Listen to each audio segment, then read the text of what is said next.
So what's going on guys, Kate's here and welcome back to a brand new video. For today I will show you the best Freyna build in the first Descendant. So in this build guide I will show you what weapons and modules you want to get. Then I will explain every single skill and show you the best reactor stats and external components. And then lastly we will take a closer look at the gameplay and mods, so you would be able to get the best results and highest damage possible and much more. So, if this sounds interesting to you, then let's get right into it. So then let's move over to the Freyna build. Her specialty is poisoning enemies with damage over time effects, which will cause them to get eliminated gradually. She can poison enemies in AoE, thanks to the venom skills. Enemies poisoned by this effect also leave behind poison footprints that will poison any enemies following them. Therefore, carefully positioning is an important factor when it comes to playing as Freyna. You can as well find ways to manipulate enemies into tight areas where they will easily spread the poison to each other. And finally, an extra bonus of the Freyna comes from her passive skill called the Contagious Link.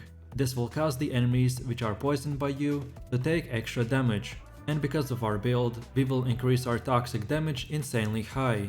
So then let's take a look at the skills. Then the first passive skill is called the Contagious Links, which increases the Freyna's toxic skill power based on the number of nearby enemies afflicted with the poison. Then our first active skill is the Venom Trauma, that shows poison to attack the targeted enemy with damage and inflict room 0 trauma onto nearby enemies. Then the second one is Defense Mechanism, which significantly increases our defenses. There's also a chance of inflicting room 0 trauma to enemies upon attack. Then the next one is the Putrid Venom, which shows a poison to create a poison swamp. Enemies entering the poison swamp are inflicted with a constant damage and poisoned footprint state. When enemies are poisoned in the footprint state, they will walk around, which will create footprints that will poison other enemies.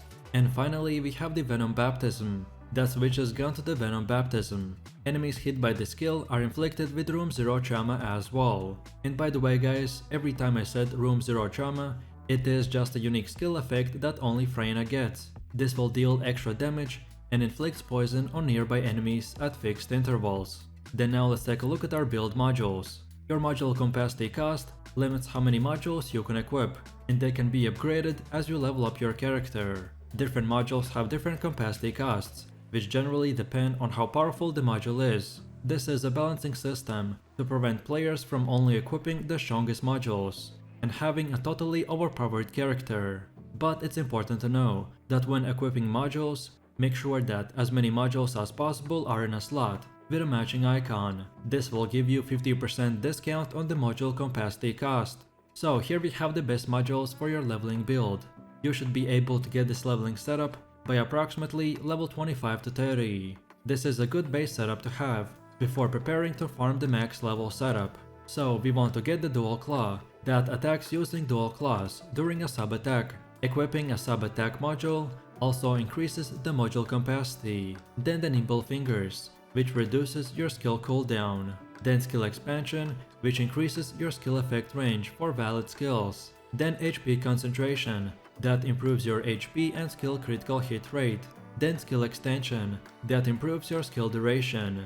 Then Strong Mentality, that reduces the resource cost when you use skills. And finally the Toxic Specialist, which increases your toxic skill power boost ratio.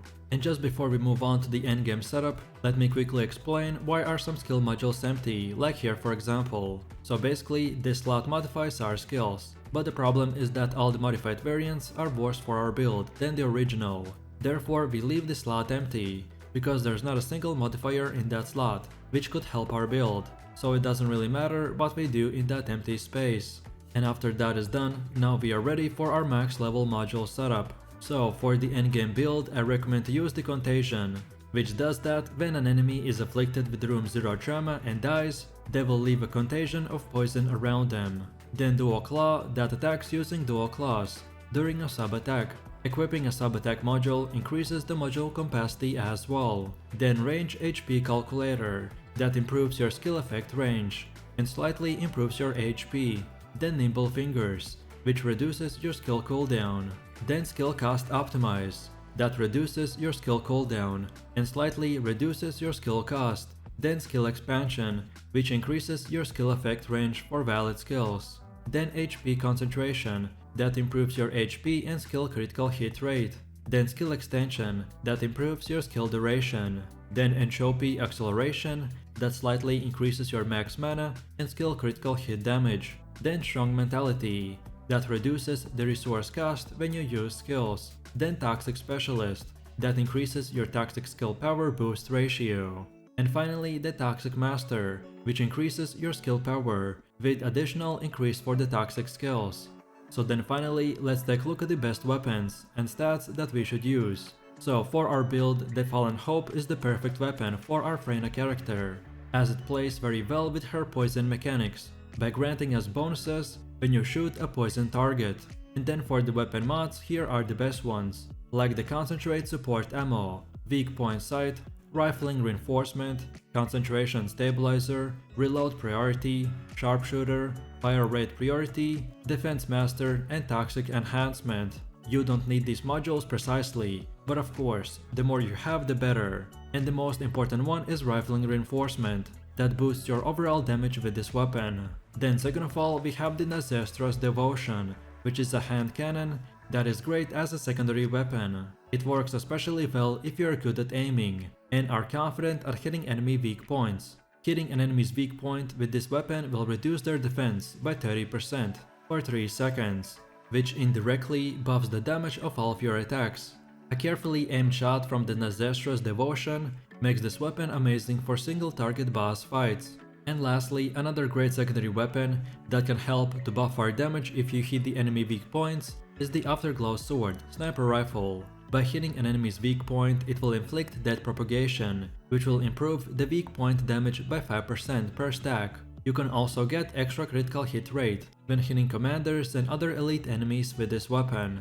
And then last but not the least, we need to quickly look into the best reactor stats. So your reactor is a very important item that determines your skill damage and can also include extra modifiers that buff certain aspects of your build. The better your reactor is, the more damage your skills will deal to enemies. I recommend prioritizing using a reactor with a high skill power and a sub attack power. After that, look out for reactors with a boost to your toxic skill power and tech skill power boost, since most of the Freyna skills will fall into these categories. Other good stats to have are boosts to critical hit rate or critical damage. Also, you can look out for optimization condition that you can easily fulfill. For example, if you have a reactor that requires an equipped sniper rifle, meeting this condition increases the skill power of your reactor, so it's very important to meet this whenever possible. Our Freyna's attribute is toxic and her skills use dimension and tech, which means that you want to pick a reactor with a toxic phase that boosts your toxic and dimension type, or perhaps the toxic mechanics, which will boost your toxic and tech type.